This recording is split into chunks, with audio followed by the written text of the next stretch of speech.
بسم اللہ الرحمن الرحیم۔ دوستو السلام علیکم ورحمۃ اللہ۔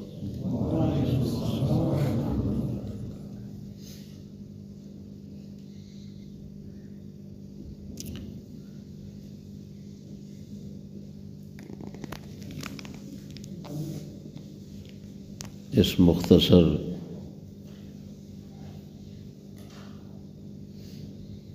بیان کا عنوان ہے کہ آج یہ کہہ سکتے ہیں کہ قرآن مجید اپنے احکام کی تشریح اور بیان میں رسول اکرم صلی اللہ علیہ وسلم کا محتاج ہے۔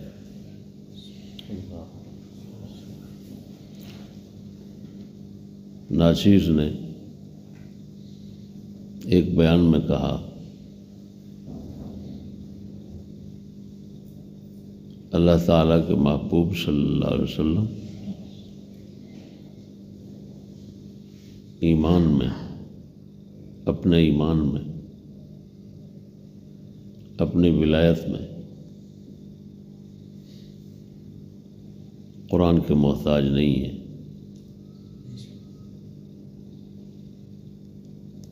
40 سال تک نبی پاک صلی اللہ علیہ وسلم مومن کامل تھے، ولی کامل تھے، بلکہ صفت نبوت کے ساتھ متصف تھے، لیکن قرآن نہیں ہوتا۔ حضور کے پاس نبوت تھی، ایمان تھا، ولایت تھی، قرآن نہیں آیا تھا۔ قرآن تو 40 سال کے بعد آیا۔ معلوم ہوا رسول اپنے ایمان میں، اپنی نبوت میں، اپنی ولایت میں قرآن کے محتاج نہیں۔ قرآن کے اترنے سے پہلے اللہ تعالیٰ اپنے محبوب صلی اللہ علیہ وسلم کو یہ سب کچھ براہ راست دیتا تھا۔ قرآن کے اترنے میں جبریل امین اور ملک وحی کا واسطہ ضروری ہوتا ہے، جبکہ حضور کی نبوت، حضور کی ولایت، حضور کے ایمان میں کسی جبریل کا واسطہ نہیں ہے۔ حضور کے لیے یہ سب صفات اس وقت تھیں جس وقت کے جبریل امین پیدا ہی نہیں ہوئے تھے۔ سبحان اللہ۔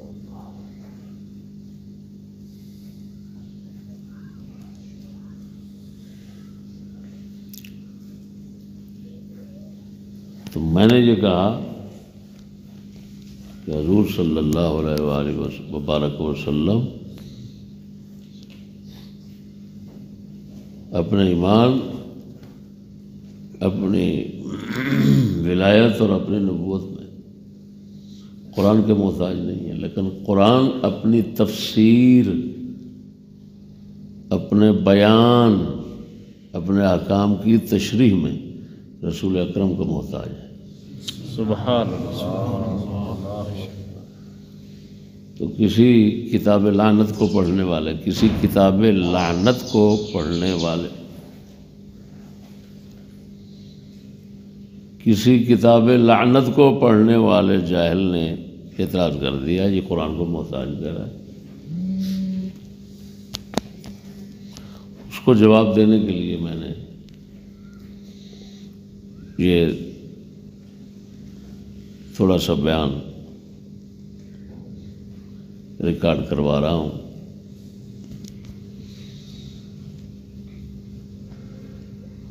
ان جاہلوں کو اتنا تمیز نہیں، پڑھتے تو کتاب لعنت ہیں تو پڑھے سمجھ کے آئے۔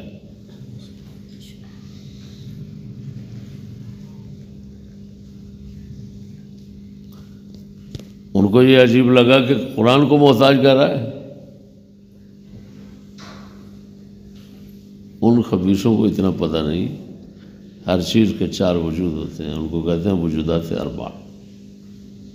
ہر چیز کے 4 وجود ہوتے ہیں، ان کو وجودات اربع کہتے ہیں۔ مثلا ایک وجود ہوتا ہے چیز کا اصلی حقیقی نفس الامری، میں آپ کے سامنے بیٹھا ہوں، یہ میرا وجود حقیقی ہے، نفس الامری ہے، اسی کو خارجی بھی کہتے ہیں، وجود فی الاعیان بھی کہتے ہیں۔ دوسرا میرا وجود ہے ذہنی، میں غائب ہو جاؤں گا، آپ کے ذہن میں میرا خیال رہے گا، وہ بھی میرا وجود ہے،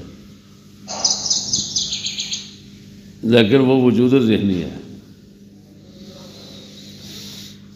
وہ وجود نفس الامری نہیں ہے، وجود ذہنی ہے، وجود خارجی نہیں، وجود فی الاعیان نہیں، وجود فی الاذہان ہے، وہ بھی میرا وجود ہے۔ آپ جب میری طرف توجہ کریں گے تو کہیں گے یار استاد کا خیال آ رہا ہے،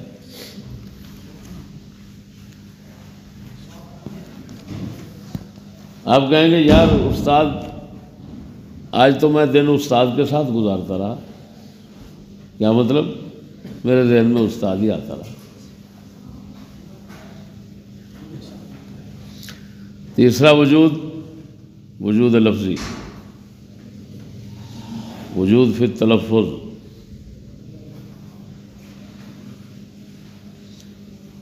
آپ میرا نام لیں گے فضل احمد چشتی، آپ کے منہ میں جو میرا نام بولا جا رہا ہے یہ بھی میرا وجود ہے، لیکن یہ وجود لفظی ہے، وہ بھی میرا ہی وجود ہے۔ یہی وجہ ہے کہ اگر نام لے کر میری توہین کرے گا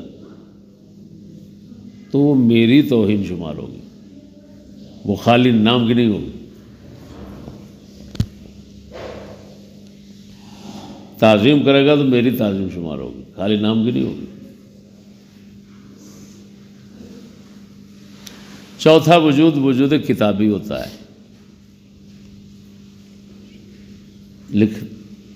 فضل احمد لکھا ہوا ہے، کہیں لکھا ہوا ہے،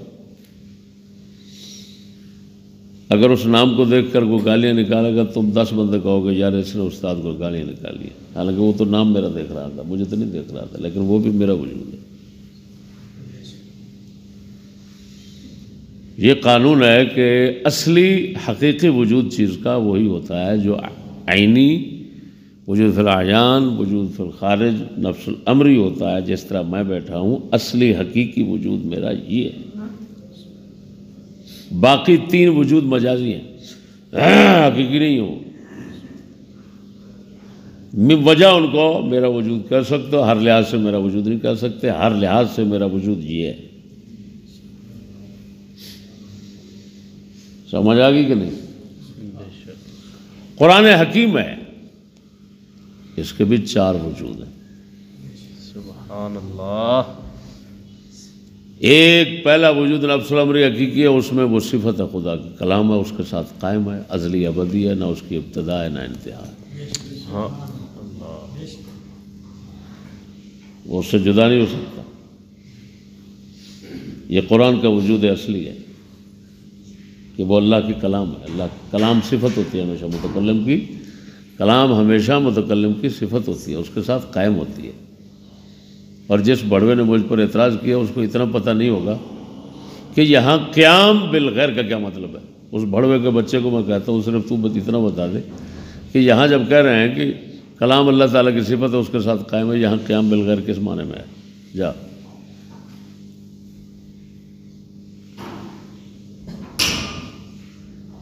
اب یہ میں نہیں بتاؤں گا، اگر میں بتا بھی دیتا ہوں لیکن ان جیسے جاہلوں کو سمجھ نہیں آئے گا اگر میں وہ لفظ علمی بیان کر دیتا ہوں، لفظ علمی بول دیتا ہوں، اختصاص سے نہ آئے. ان کے استادوں کو سمجھ نہیں ہے.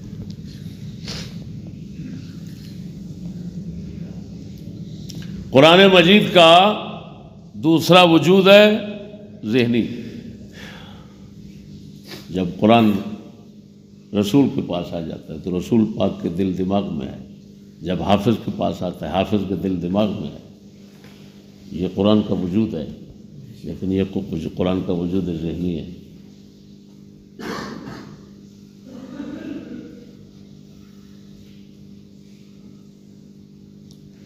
قرآن کو بولتے ہیں، پڑھتے ہیں، یہ قرآن کا وجود لفظی ہے.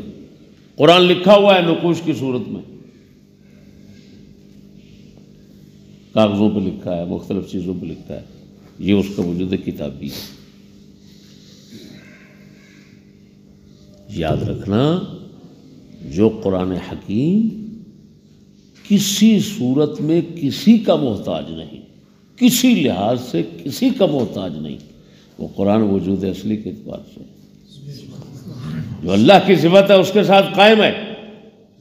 وہ کسی کا محتاج نہیں کسی صورت میں، کیونکہ اس کی صفت اس کے ساتھ قائم ہے. رہا اگلے درجوں میں،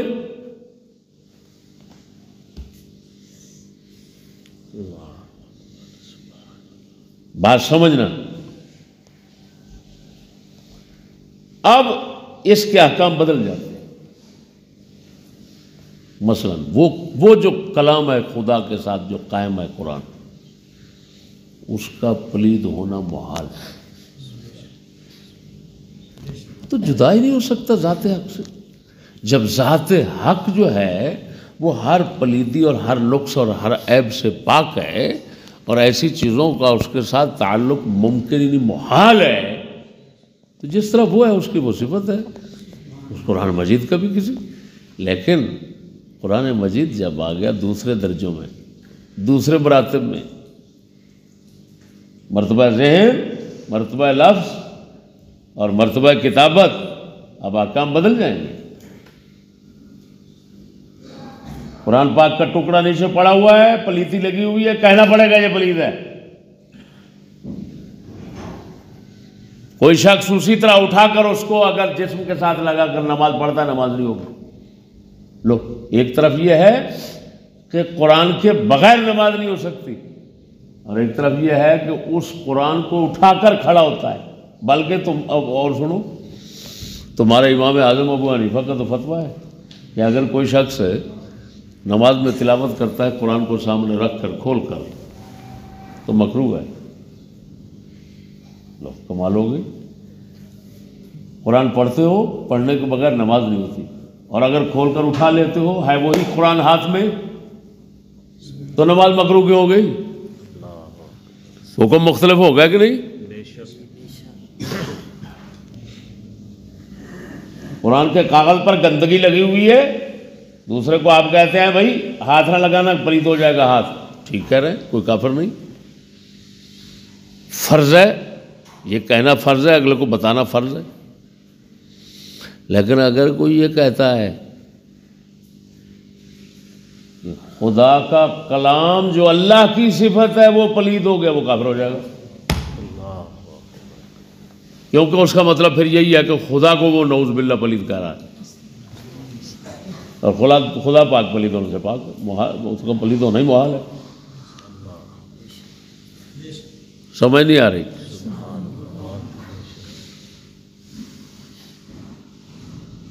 اب بات سمجھنا،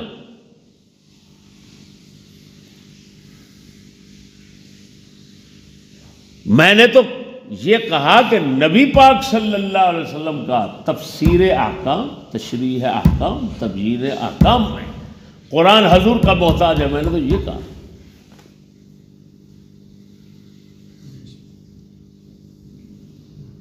ان بڑوں کو اتنا پتہ نہیں. مولا علی رضی اللہ تعالیٰ عنہ کا جب مناظرہ ہونے لگا تھا، بات ہوئی خارجیوں کے ساتھ،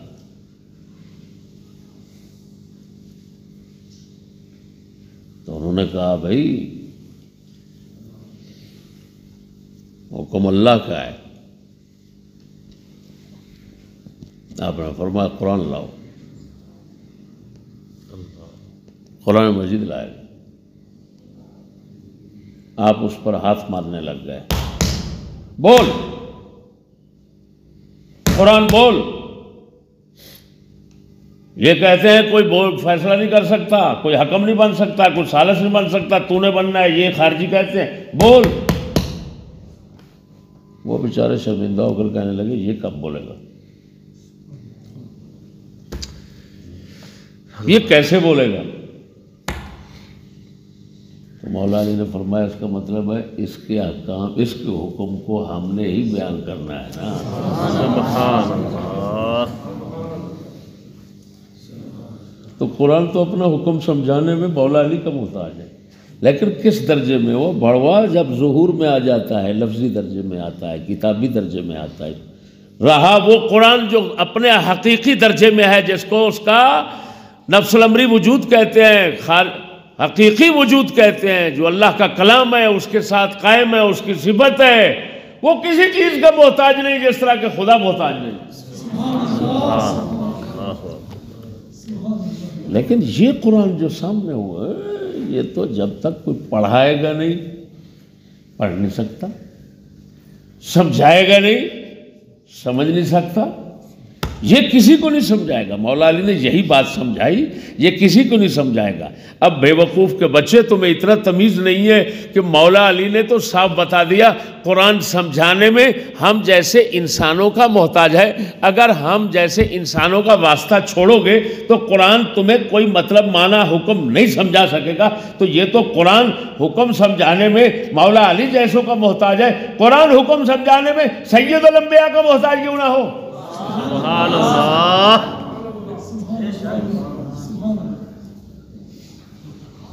لیکن درجے ہیں، گر حفظ مراتب نہ کنی زندیق، مراتب ہیں، درجے ہیں، بات نہیں سن۔ قرآن بے نیاز ہے مرتبہ اول پہ، جب اس کی صفت، قرآن محتاج ہے کسی محل کا جس پر اترے گا، جس کو رسول کہو گے، کس وقت؟ جس وقت کے وجود فی الاذہان میں آئے گا، دوسرے مرتبے میں آئے گا۔ اب قرآن خود ایسے نہیں آپ کو پھرتا نظر آ سکتا، اس نے اگر موجود رہنا ہے زمین پر تو پھر رسول کے دل میں رہنا ہے۔ اللہ، قرآن زمین پر رہنے کے لیے رسول کا محتاج ہے، رسول کے قلب انور کا محتاج ہے، حافظ کا محتاج ہے۔ جب تک، کیونکہ وہ عرض ہے، جب تک کوئی محل نہیں ہوگا اس کے قائم ہونے کا، وہ قائم نہیں رہ سکتا۔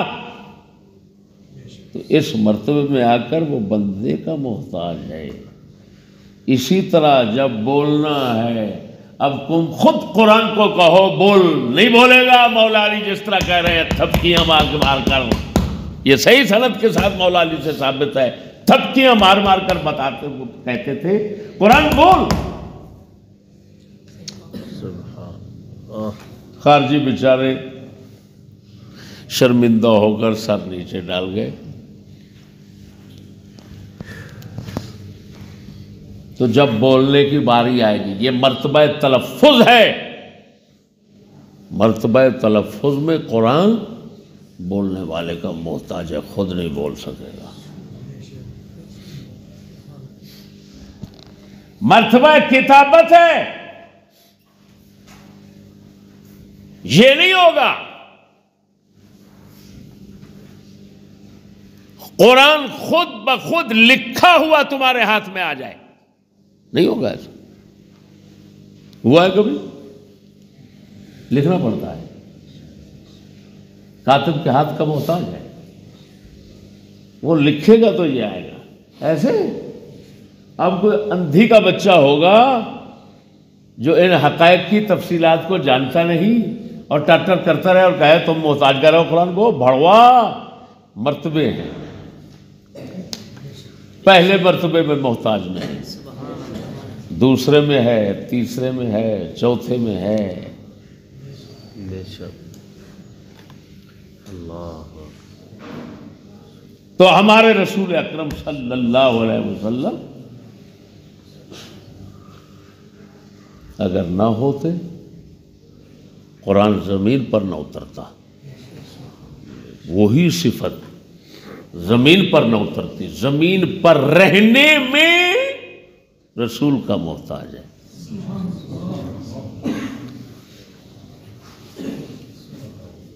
زمین پر اترنے میں رسول کا محتاج ہے۔ مرتبہ نزول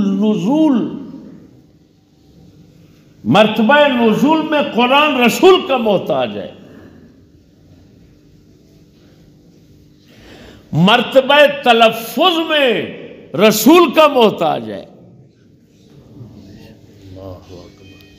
مرتبہ کتابت میں رسول کے صحابہ کا محتاج ہے، اور سمجھانے میں، وضاحت دینے میں قرآن مجید حکم نہیں کسی کو بتا سکتا جب تک کہ رسول نہ بتا۔ اللہ ساری خدائی اکٹھی ہو جائے، ایمان سے کہتا ہوں، رسول اکرم صلی اللہ علیہ وسلم کا دامن چھوڑ کر، واسطہ چھوڑ کر قرآن مجید سے 5 نمازیں نہیں نکال سکتے، نہ ان کو قرآن بتا سکتا ہے، نہ یہ قرآن سے نکال سکتے ہیں۔ یہ رسول نے بیان فرمایا کہ نمازیں 5 ہیں، پڑھنے کا یہ طریقہ ہے، وقت یہ ہے، شرائط یہ ہیں، فرائض یہ ہیں، آداب یہ ہیں، یہ رسول نے بتایا۔ ادھر دیکھو، اس مسئلے کو سمجھانے کے لیے اور بات کہتا ہوں، نبوت ہے نا، نبوت کیا؟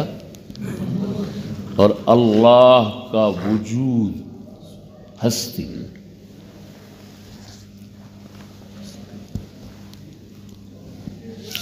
جو نبوت ہے نا،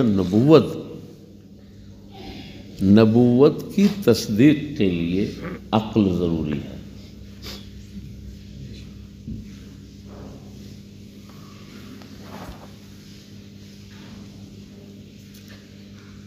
اگر عقل نہ ہو تو نبوت کی تصدیق نہیں ہو سکتی۔ نبوت کی تصدیق واحد سے نہیں ہوتی، واحد سے نہیں ہوتی۔ نبی نے تو اعلان کیا میں نبی ہوں، اگر وہ کہے، بات سمجھنا، اگر نبی کہے مجھ پر وحی آئی، میں نبی ہوں، مجھے مانو، تو بات سمجھنا۔ اگلے کہہ سکتے ہیں وحی آئی، یہ تو بات کی بات ہے، پہلے نبی ہونا تو ثابت کرو۔ نبی ہونا ثابت کرو گے تو ہم مانیں گے، بعد میں جب نبی مانیں گے تو پھر کہیں گے ہاں تم جو کہو گے ہم کہیں گے تیری بات بالکل ٹھیک ہے، کیونکہ تیرا نبی ہونا پہلے ثابت ہو چکا ہے، اب جو تو کہہ رہا ہے وہ وحی ہے، ٹھیک ہے۔ لیکن جب نبوت ہی ثابت نہ ہوگی تو وحی کیسے ثابت ہوگی؟ تو نبی نے معجزہ پیش کرنا ہے، کیا کرنا ہے؟ معجزہ۔ اہل عقل نے عقل کے ساتھ معجزے کی تصدیق کرنی ہے کہ یہ ٹھیک کہہ رہا ہے۔ کس کے ساتھ تصدیق ہوگی؟ عقل کے ساتھ۔ اگر عقل نہ ہو، یہی وجہ ہے کہ پاگل بندہ مکلف نہیں ہوتا، پاگل مکلف نہیں ہوتا، اس پر کوئی شریعت نہیں ہوتی۔ خدا، رسول، قرآن، احکام ماننا اس کے لیے کچھ بھی نہیں ہوتا، کیونکہ عقل اصل چیز ہے۔ اسی وجہ سے علماء عقائد کو لکھنا پڑا، عقل جو ہے وہ عقائد کی بنیاد ہے، بنیاد۔ یہ ہے تو تصدیق ہوگی، یہ نہیں ہوگا تو تصدیق ہی نہیں ہوگی۔ بات سمجھنا۔ اب نبی کی نبوت اپنی تصدیق میں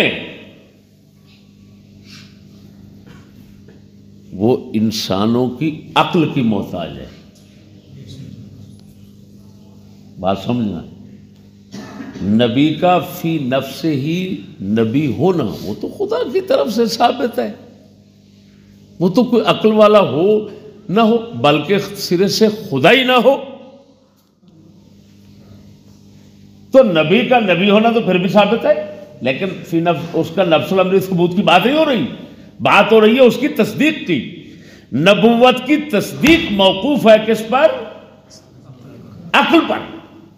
عقل اس کا موقوف علیہ ہے، اور موقوف علیہ ہمیشہ محتاج علیہ ہوتا ہے، موقوف محتاج ہوتا ہے. اب اس بڑھ میں کوئی اتنی تمیز نہیں کہ موقوف کس کو کہتے ہیں، موقوف علیہ کس کو کہتے ہیں. توقف کتنے معنوں میں ہوتا ہے؟ وہ بھڑوا چاہے توقف ترتبی ہو، چاہے توقف امتناعی ہو، دونوں میں حاجت احتیاج ہوتی ہے. لیکن اتنا سی بات ہے، اس میں مرتبہ ترتب میں ہوتی ہے، اس میں حاجت ہوتی ہے ترتبی میں. تو صرف ترتب تک، اس میں امتناع ہے. توقف امتناعی میں امتناع ہوتا ہے، وہ تو پکا محتاج ہوتا ہے، موقوف علیہ کا پکا محتاج ہوتا ہے. تو میرے بھائی، اللہ کے پاک رسول صلی اللہ علیہ وسلم قرآن حکیم اپنے احکام کی تشریح، تفسیر، تبیین، وضاحت میں رسول کا محتاج ہے، اور رسول اپنی نبوت کی تصدیق میں اہل عقل کا محتاج ہے.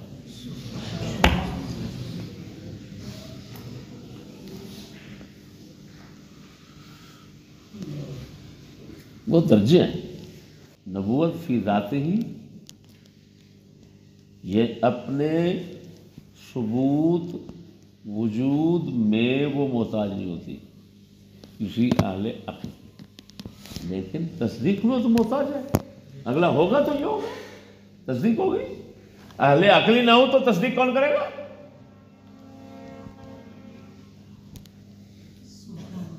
بات سمجھ آ رہی کہ نہیں؟ لیکن کیا کریں، یہ زمانہ جو ہے نا بہت جری، بے باک، اپنی رائے پر اترانے والا، معجب بنفسی، جس کو پنجابی میں کہتے ہیں، فارسی میں، فارسی اور پنجابی کسی نے ملائی کہ آج کل بندے کا یہی ذہن ہوتا ہے کہ ہم چو ماں ڈنگرے نیست. ویسے فارسی میں ہے جملہ ہم چو ماں دیگرے نیست، بھائی ہمارے جیسا اور کوئی نہیں. لیکن آج کل حالت یہ ہے کہ ہم چو ماں ڈنگرے نیست.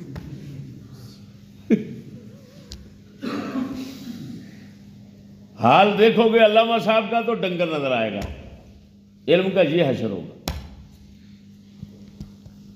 اور اپنے سے بڑا جس بات کو ہاتھ نہیں لگایا، جس فن کا پتہ ہی نہیں، اس کو ہاتھ ڈال کر بیٹھ جائیں گے، بکواسات کرنا شروع. پہلے سمجھ تو لو، پڑھ تو لو. پہلے سمجھ نہیں آ رہی بات. یہ خدا کی شان ہے. اللہ کے ولی، اللہ کے نبی اپنی ولایت، اللہ اکبر، اپنی ولایت اور نبوت میں وہ قرآن کے محتاج نہیں ہوتے.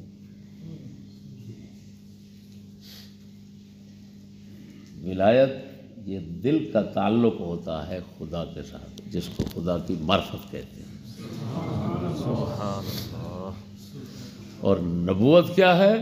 وہ اختصاص الہی ہے، خدا نبی سے کہتا ہے تو میرا نبی ہے.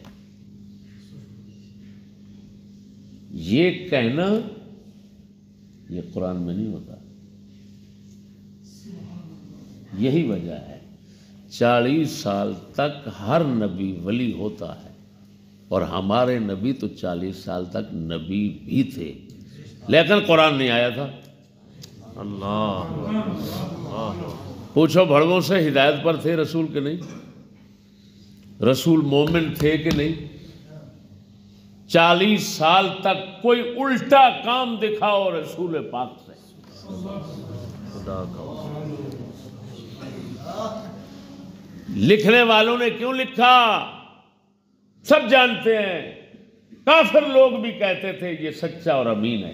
بے شک. قرآن تو نہیں آیا. بولو قرآن نہیں آیا، رسول سچ بول رہا ہے. اگر رسول کو سچ کا پتہ نہیں ہے تو کیسے بول رہا ہے؟ ہائے ہائے ہائے. اللہ قرآن نہیں آیا. رسول امین ہے، امانت دار ہے. اگر امانت داری کا رسول کو علم نہیں تھا تو امین کیسے ہے؟ لیکن قرآن نہیں آیا. قرآن سے پہلے رسول کے پاس یہ صفات موجود ہیں. نبوت بھی ہے، ولایت بھی ہے، امانت داری بھی ہے، سچائی بھی ہے. سبحان اللہ. رسول کے پاس یہ سارے صفات عالیہ موجود ہیں. قرآن نہیں آیا تو سمجھ لیجئے رسول ان باتوں میں قرآن کا محتاج نہیں. سبحان اللہ. اللہ لیکن جب قرآن آتا ہے 40 سال کے بعد، کوئی بائی کلال ثابت نہیں کر سکتا اللہ کی کوئی کتاب لوگوں کے پاس رسول کے بغیر آئی ہو. اللہ اکبر. ثابت کرو. اللہ رسول بغیر کتاب کے لوگوں کے پاس 40 سال تک رہتے ہیں. اللہ کیا 40 سال تک کتاب کے بغیر لوگوں میں رہتے ہیں اور ہدایت کے ساتھ رہتے ہیں. سبحان اللہ. لیکن قرآن یا کوئی کتاب بھی آسمانی آتی ہے تو وہ رسول کے واسطے کے بغیر نہیں آتی. اگر آئی ہے تو نام لو.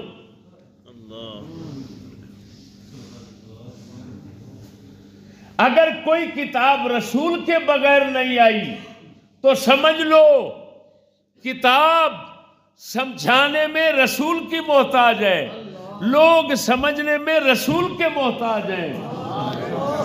لیکن اگر رسول 40 سال تک کتاب کے بغیر رہتے ہیں تو سمجھ لو رسول کتاب کے محتاج نہیں، کتاب رسول کی محتاج ہے. یہ تو ایک حقیقت ہے. لیکن بھائی یار وہ تو خدا کا کلام ہے. وہ جس بھڑوے کو شبہ لگا اسی وجہ سے لگا، وہ تو خدا کا کلام ہے. خدا کا کلام اس کی صفت ہے، تم خدا کو پھر محتاج کہہ رہے ہو. وہ بڑوا ہر چیز کے 4 وجود ہوتے ہیں جیسے میں نے سمجھایا. پہلے مرتبے میں پہلے وجود میں خدا کا قرآن کسی کا محتاج نہیں، نہ بلکہ رسول بھی اس کا محتاج ہے، ہر کوئی اس کا محتاج. لیکن جب وہ آتا ہے قرآن، مرتبہ ذہن میں، مرتبہ تلفظ میں، مرتبہ کتابت میں، اب یہ رسول کا محتاج ہے. رسول نہ ہوتا اتر نہ سکتا، رسول نہ ہوتا بولا نہ جا سکتا، رسول نہ ہوتے لکھا نہ جا سکتا. اب سمجھ آ گئی. اللہ پاک کے فضل و کرم سے ہم نے حضرت صاحب کی صحبت میں علم کو پختہ کیا ہے. پختہ